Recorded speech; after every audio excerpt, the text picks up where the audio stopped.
first I'd like to thank Vice-Chancellor and indeed Andrew for those over-flattering observations. Maybe you'd like to all just go home right now. It might be a good time to do that. But anyway, I've been asked to speak on James McCosh and the idea of the university. Thank the forum for the invitation to do this. And indeed, the title was one that Andrew had suggested that he would like me to speak upon. And indeed, it's been a pleasure working on this project for a few weeks now to try and find something to say. So, James McCosh and the idea of the university. Shortly after he published The Soul of the American University in 1994, the historian George Marsden received a call from a journalist at the New York Times, I think it was, if I remember it correctly.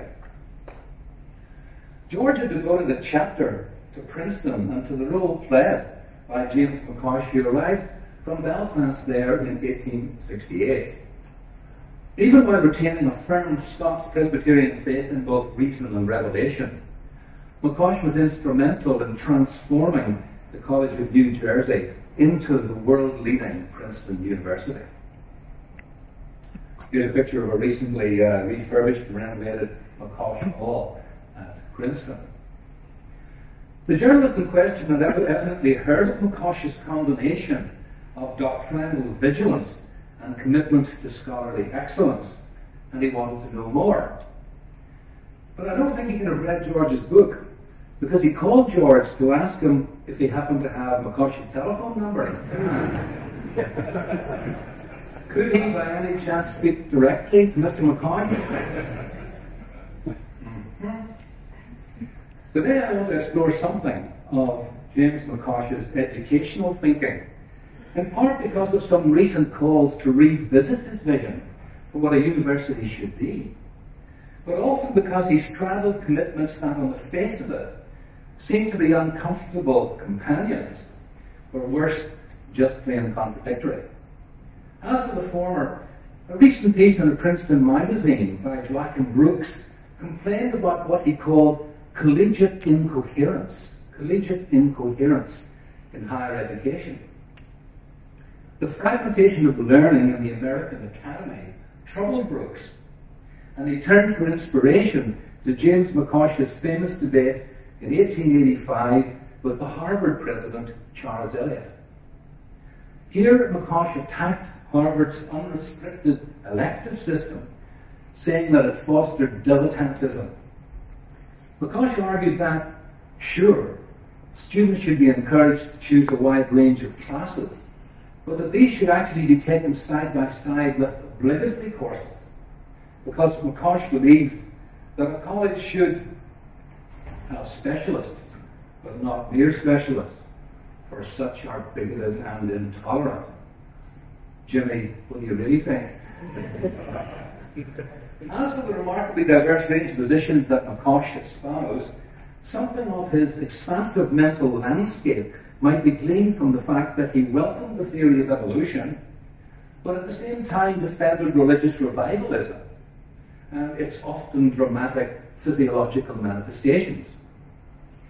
He remained conservative in his theology, but championed the new experimental psychology, as the Vice-Chancellor said here a minute ago, by subjecting the world of moral intuition to inductive scrutiny. Anti-slavery convictions, Scots common sense philosophy, support for Bible pulpitage, Darwinian natural history, religious revivalism, and indeed many more. All of these found a place in McCosh's capacious mental geography. James McCosh was born in 1811, but he must have been delighted that Robert Blakey, the first professor of logic and metaphysics here at Queen's, Blakey seemed to prefer fish to philosophy. You see, he has both an angling and a boat in shooting and so on. As a fisherman, Blakey, a newspaper owner and a Presbyterian of radical leanings, had come from the northeast of England to take up the chair of logic and metaphysics here in Queen's in 1849. But still, he found time to write 4 or 5 volumes on angling. As a philosopher, he found himself dismissed from his professorship reportedly for, and I quote, persistent failure to turn up to his classes. Vice-Chancellor, does that still happen these days? McCosh was the beneficiary of Blakey's apparent recklessness. For Blakey's enforced departure from Queen's in 1851 opened the door to McCosh's educational career. Appearances to the contrary, though, Blakey, in fact, was no intellectual lightweight. And as Stuart Matheson, I think, is here, has recently shown, Blakey's history of political literature was actually the first serious history of political thought in the English language. But maybe more to the point, I'm glad to say that still available from Amazon is his angling, or how to angle and where to go, just in case you'd like to take a fishing trip after this lecture. Blakey, I should add, was also the author of numerous philosophical works which received the acclaim of the prolific French thinker Victor Cousin in his 1857 account of La philosophie écossaise. Blakey's successor, Jimmy McCosh, had drunk deeply at the wells of Scots common sense philosophy as well. And he vigorously promoted that tradition throughout his long career. During his 1852 inaugural lecture here in Belfast, he delivered, can you imagine it, to the intervening cheers of a lively audience. McCosh's enthusiasm for the virtues of Francis Bacon's inductive method, these were prominently on display. It was only by the rigorous prosecution of inductive reasoning, induction, that science had made any progress. And precisely the same was true of a properly constituted mental science, whose task was to uncover what he called the laws of the human mind. As he remarked during that inaugural lecture, as Moses was succeeded by a Joshua, so Bacon has been followed by persons claimed under him, who have taken possession of the territory which he described. The comparison might be carried out still further, and it might be maintained that as Ben Joshua died, there remained very much land to be possessed. So there remain to this day important fields of inquiry to which the Baconian induction has never been applied in a systematic manner. Indeed, the territory over which the Baconian empire extended was vast. McCosh believed that it was, and I quote, impossible to produce a metaphysics founded on scientific principles. And he also observed that the precise nature of the intuitive principles of the human mind must be discovered by induction, mainly by inquiry. Philosophically, this became McCosh's lifelong ambition. And before pursuing the development of McCosh's thinking on educational philosophy and its roots in his Belfast experience, I'd like to map out just a couple of key landmarks on the intellectual horizon that he had.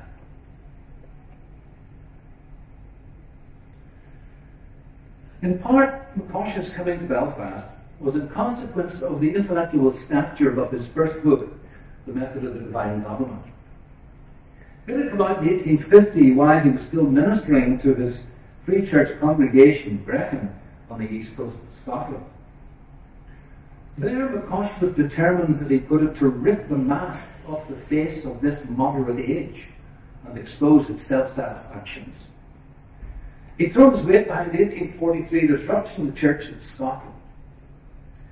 McCosh's treatise displayed his enthusiasm for Scots common sense realism, which insisted on humankind's innate capacity to perceive common ideas and to resist the pervasive skepticism and anti-realism of the likes of David Hume. To common sense realists, knowledge was rooted in an implicit and necessary trust in the human senses, and provided intuitive certainty of such beliefs as the existence of a self, real objects in the world, and a range of basic intuitions on which morality could be grounded. And so, as with his intellectual predecessor, the great Thomas Reid,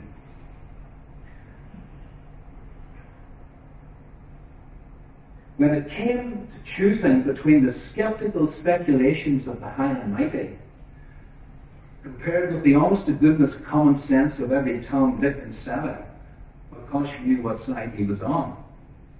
As Reid had famously put it more than half a century earlier in his penetrating analysis of the intellectual powers, Reid had this to say: on the one side stand all of the vulgar, who are unpracticed in philosophical researches and guided by the uncorrupted instincts of nature.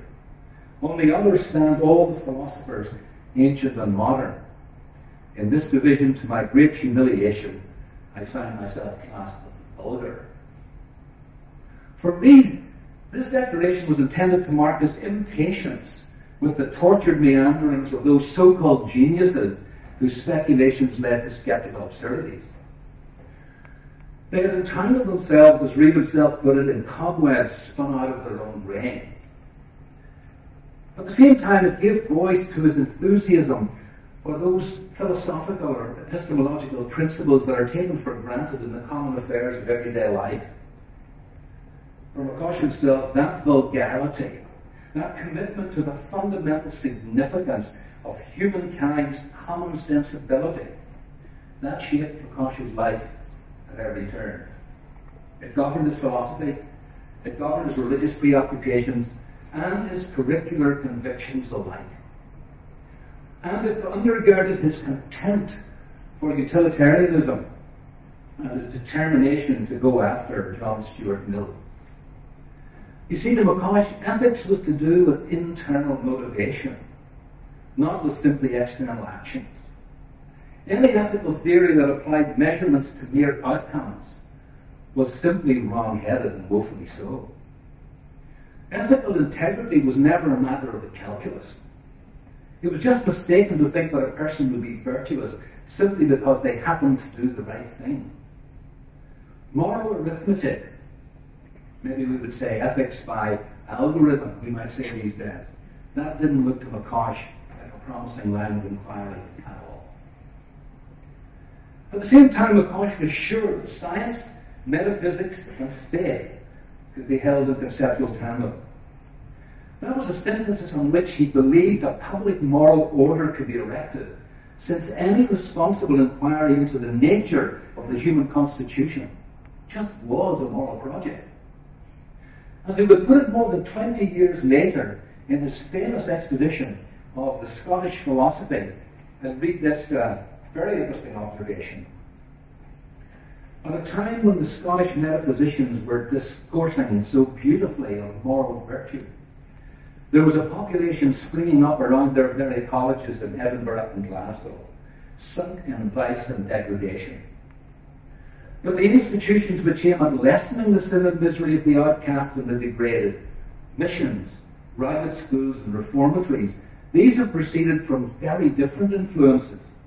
And the philosophy embracing the facts that they contemplate must dive deeper into human nature and probe its actual condition more faithfully than the academic moralists of Scotland ever ventured to do.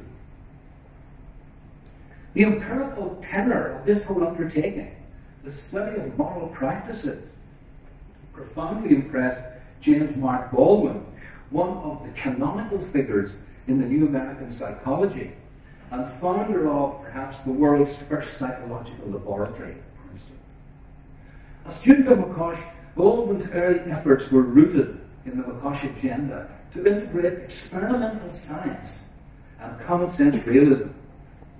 And so, in his own work, the fundamental ties between moral philosophy and the new psychology clearly manifest themselves. Thus, Baldwin's famous 1897 social and ethical interpretations of mental development begins with an analysis of, as basic, the person as an ethical self. It was the ways in which McCosh moulded Scottish realism during his Belfast years so as to bring conscience and consciousness within the bounds of scientific inquiry. This evidently had a critical role to play in the genesis of the new American psychology. So I think the second major plank of his outlook, I've got to say something about what I'm describing here, is doxological moralism. Now, given McCosh's enthusiasm for empirical inquiry, it's not at all surprising that he would soon encounter the challenges of evolutionary theory, not least in its Darwinian incarnation. And shortly after his arrival in Belfast, he joined forces with the Queen's Professor of Natural History and a fellow Scotsman, George Dickey, later FRS, to author in 1855 a book entitled Typical Forms and Special Ends in Creation. By that stage, McCosh had already been engaged as a philosopher and theologian, mark you, in independent investigations into plant morphology, and had spoken on the subject at the Edinburgh Botanical Society. In some ways, this text, McCosh-Dickey volume, can be read as both the high watermark and the last gasp of scientific natural theology before the challenge of Darwinism. But this would be to really underestimate its significance. The book was largely patterned on the research of the anatomist Richard Owen, who believed that the structures of organisms were organized according to transcendental plans, and that corresponding structural forms, as with this homological relations, as they were called, were to be found among different animal families. Now, this idealist system, to use Peter Bowler's expression, was immensely suited to the McCosh-Dickey project. One, it provided resistance to the onslaught of the Paris materialists. There were these ideal plans that governed all the structures in the organic world. But two, it enabled McCosh in the long run to negotiate a far more positive response to Darwin than many others who remained wedded to older forms of teleology. His design resided more in archetypal plans than in particular adaptations of the sort that animated Darwin's project. Then the causal operations of natural selection could be allowed much freer to play. The purpose of the whole book was to show, and I quote the authors, to show writers of the theology of nature, to show that they had been unnecessarily narrowing the argument from design. In so doing, these natural theologians compared unfavorably with what he called the sublime philosophy of Plato. For Plato had shown how design could be detected, not so much in specific adaptations, but the way that they could be brought about according to what he called unalterable laws or types. Returning to design by natural law was fundamental to McCosh's venture. To him and to Dickey, this represented, and I quote, a class of phenomena to which William Paley has never once alluded in his natural theology, and revealed the brilliance of Richard Owen, who had developed this higher form of teleology. McCosh's thinking on the nature of chance, then, was particularly important as he sought via media, middle way between the advocates of radical contingency on one side and the champions of rigid determinism on the other. For McCosh and Dickey, there certainly was, and I quote him, such a thing as chance. But at the same time, and I quote again, there were adjustments in nature which cannot proceed merely from chance. It was in this interplay between the random and the determined that McCosh found space to think of natural selection as a mechanism that could hold together at once the fortuitous and the law-like. It was this work in Belfast with Dickey that led the groundwork for his later emergence as the foremost reconciler of evolution theology in the 19th century. Within a few years of arriving in New Jersey, McCosh was invited to deliver the Eli Lectures at Union Theological Seminary in New York. Taking as his theme Christianity and positivism, he turned in his second and third lectures to the subject of evolution. Here he announced that while he was doubtful about its total universality, it was certain that the theory of natural selection contains a large body of important truths which we see illustrated in every department of organic nature. Natural selection was without doubt, to McCosh, a principle that was clearly exhibited in nature and worked to the advancement of the plants and animals from age to age. So by moving evolutionary developments into a transcendental realm, it was quite easy for McCosh to doxologize Darwinism to his own satisfaction, and of course to domesticate it to his own purposes. And one of those purposes was to build up the scientific reputation of Princeton. He stunningly succeeded. Among his students were William Berryman Scott, perhaps America's most eminent vertebrate paleontologist in the early decades of the 20th century. And another personal student of his was Henry Fairfield Osborn, later director of the American Museum of Natural History. Both of these promoted versions of evolution that bore a very strongly teleological imprint. Scott studied for a time in London with Thomas Henry Huxley and went on to become the president of arguably the world's most elite scholarly society, the American Philosophical Society. And Osborn's enthusiasm for evolution was conspicuously on display in the infamous 1925 Scopes monkey trial in Dayton, Tennessee, when he emerged as the chief scientific adversary of William Jennings Bryan. Yet, for McCosh, interestingly, there were limits to evolution's power. In the field of ethics, he strenuously resisted any resort to Darwinian explanations. The vulnerable in society, he said, need protecting, not exterminating. The law of the weak being made to give way before the strong, he observed, is very apt to be abused and will certainly be perverted by those who understand it as meaning that the poor and the helpless need not be protected or defended, but may be allowed to perish. To McCosh, the political consequences of that route were entirely pernicious. The idea, and I quote it, that there are essentially inferior races which are doomed to give way in the struggle for existence. He lamented that this view was attracting defenders who looked on, and I quote him, the prospect with complacency, provided that a few favoured races are unable to advance on the principle of natural selection. These sentiments, he said, were currently exerting a very injurious influence on public sentiment in the United States of America and indeed in others. His own strongly abolitionist sympathies and his enthusiasm for admitting African American students such as Thomas McCann Stewart to Princeton made him constitutionally allergic to scientific schemes that might underwrite racialist ideologies. When some irate students told McCosh that Stewart would have to, and I quote, vamoose the ranch, otherwise they would leave the college, McCosh bid them a hearty farewell. 5 who left, of those 4 of them returned within 3 weeks. Now we turn to the idea of a university more specifically. Now that we've had these building blocks, if I can put it that way.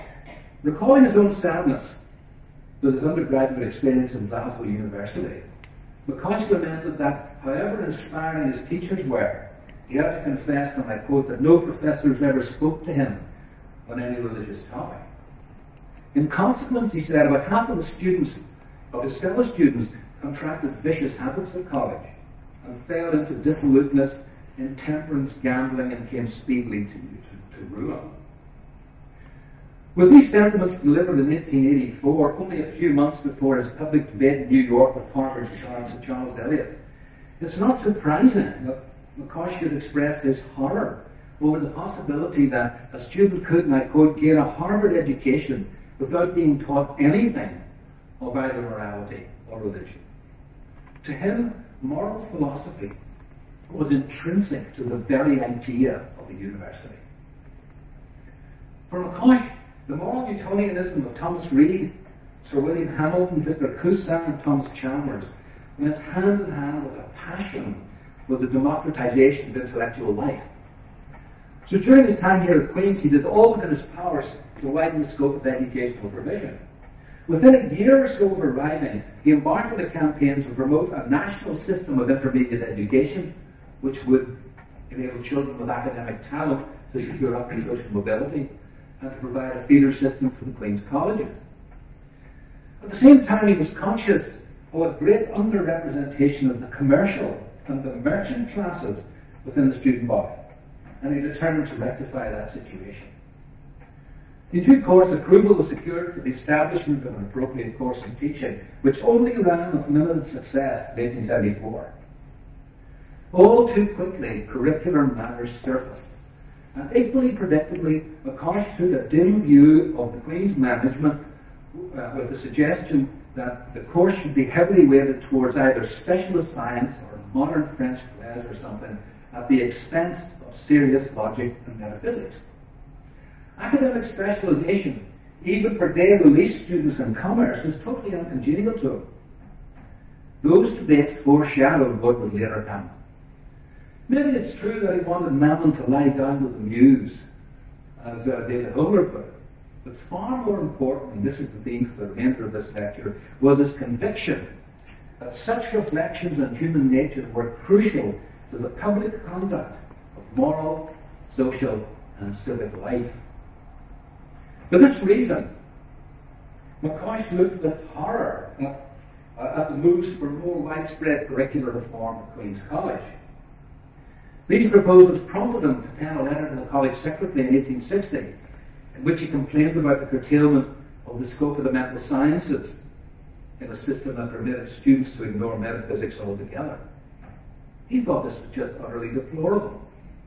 After all, moral philosophy had held pride place in the Scottish curriculum for generations and was regarded as crucial not only to theology but to politics, economics, and social thought. Besides, the moral consequences of specialization were grave.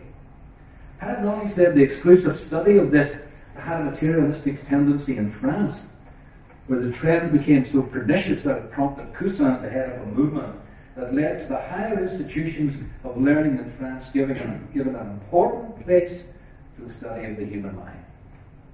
He wrote to the Queen's College secretary a letter in which he said this: "It's not to be forgotten that there's no theology taught in the Queen's Colleges.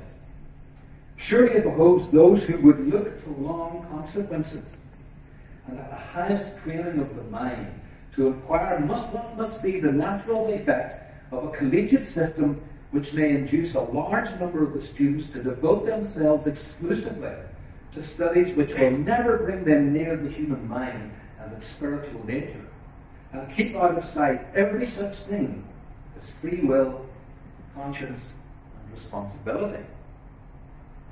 McCosh's grave concerns over the inroads into university culture that an unbounded elective system would make in American higher education had its origins here in Queen's College, Belfast, in his early disputes about the curriculum. His later debate in New York with Harvard's Eliot was merely a distant echo of culture wars fought and lost here in Ireland a quarter of a century earlier. McCosh was sure that Princeton would not make the same mistake. A university education, he insisted, was intended to prepare graduates for responsible participation in the public square. And so he required every single student to take his capstone course on moral philosophy. And among the topics that were under scrutiny were morality and the natural faculties, the relationship between morality and happiness, justice, benevolence, rights, and the like. This was no new departure. A century or so earlier, his predecessors, John Witherspoon and Samuel Stanley Smith, had insisted on a curricular centrality of such moral thought. After McCosh, these foundations would all too soon collapse. Their resurrection, I'm sorry to say, seems unlikely. But still, are we having a resurrection of James McCosh? McCosh's educational philosophy might be described as a hybrid offspring of Aristotelian sentiment and Calvin's institutes. But his passion to preserve what he called the unity of knowledge and to shore up the moral ecology of public life are themes that have attracted the attention of far more recent thinkers. Perhaps not surprisingly, several Princeton presidents have given voice to similar aspirations. Princeton's 16th president, Robert F. Boheen, for example, declared at his inauguration in 1957, "Liberal education is not a luxury item which a free society can well afford to surrender, or even much doubt. Liberal education is, in the most essential way, education for use, never more critically so than in times such as ours.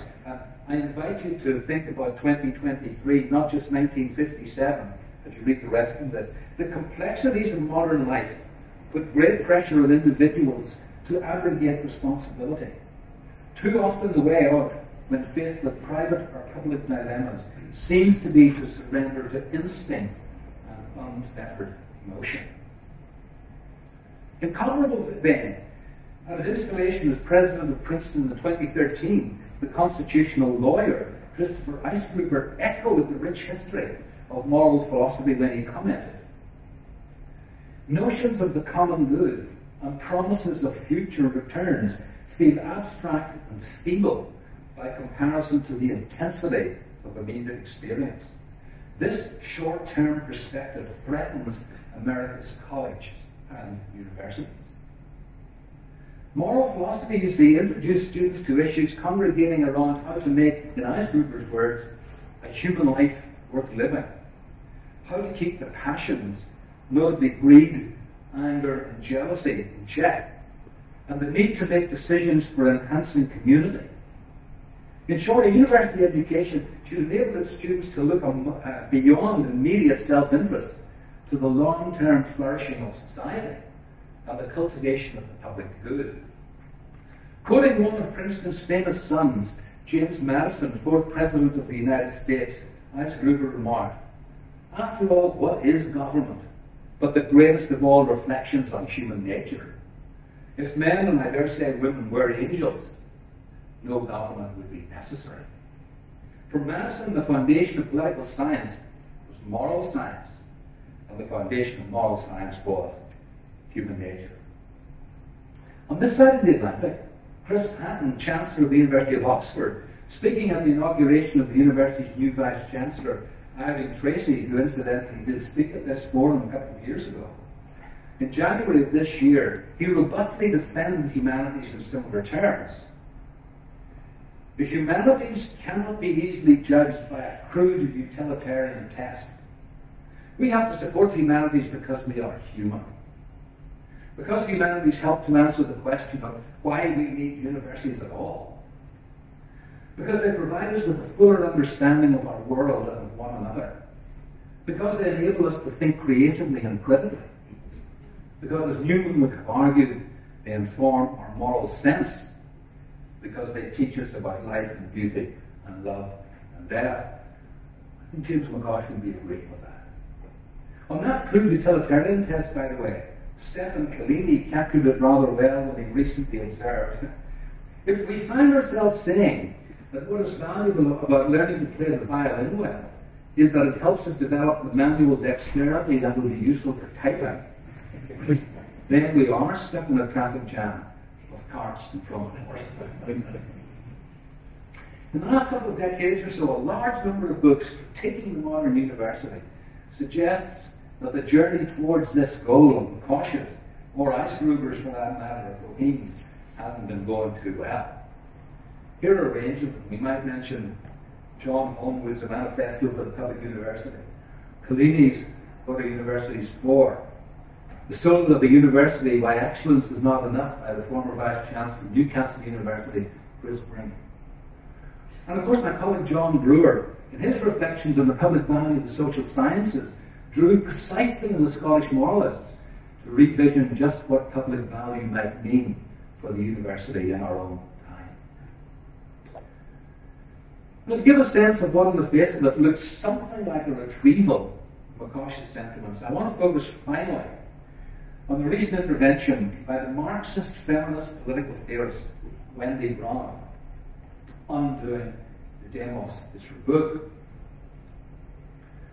This book's a penetrating analysis of what she believes to be the undoing of democracy through the way in which neoliberalism has remade the state and the subject by saturating both the meaning and the content of democracy with market values.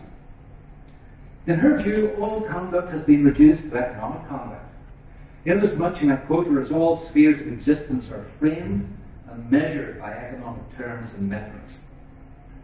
Neoliberal rationality, she contends, is governed by the thought that we are only and everywhere homo economicus.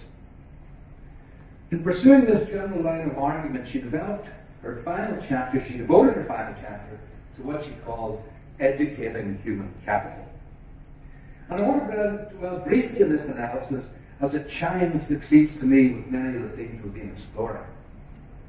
As Brown sees it, the acquisition of knowledge is no longer sought for purposes apart from capital enhancement, whether that capital is human, corporate, or financial. It's not sought for developing the capacities of citizens, sustaining culture, knowing the world, or envisioning and crafting different ways of our life in common. Central to her thesis is the insistence that the very idea of democracy presumes certain requirements, what we might call conditions of possibility, without which it can't be even minimally nourished or sustained. What kind of world, she ponders, will be made through conceptions and practices of post-secondary education that reduce students to future human capital, citizens to manipulable consumers, and the public to GDP? She doesn't think it looks pretty. In her mind, the idea of a well-educated public, one that has the knowledge and understanding to participate thoughtfully in public concerns and problems, she believes has, and I quote, gone the way of public goods and provisions themselves. The neoliberalized academy, she says, retreats from the value of the citizenry, educated for democracy, from the idea that education offers the prospect of intrinsically richer and more gratifying lives, and from the idea that education fosters an enhanced capacity to participate in public life and contribute to the public good. Almost sounds like McCosh, doesn't it? Thus, the popular contemporary wisdom that a liberal arts education is outmoded is true only to the extent that social equality, liberty, and worldly development of mind and character are outmoded and have been displaced by another set of metrics: income streams, profitability, technological innovation, and contribution to society construed narrowly as the development and promulgation of marketable goods or services.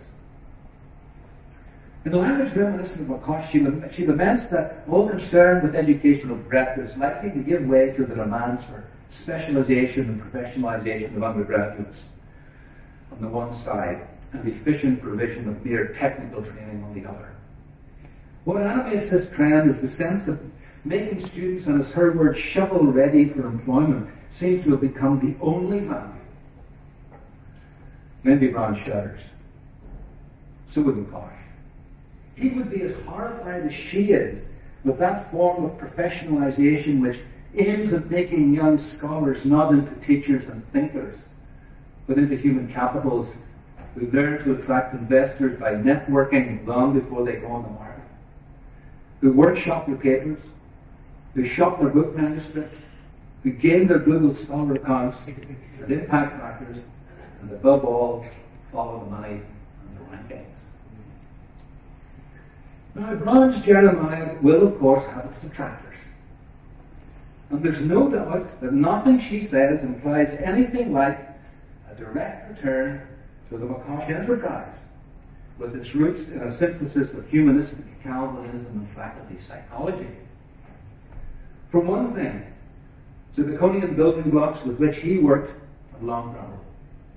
For another, his project, like Newman's, to erect a university and theological foundations is not likely to garner widespread support in today's world.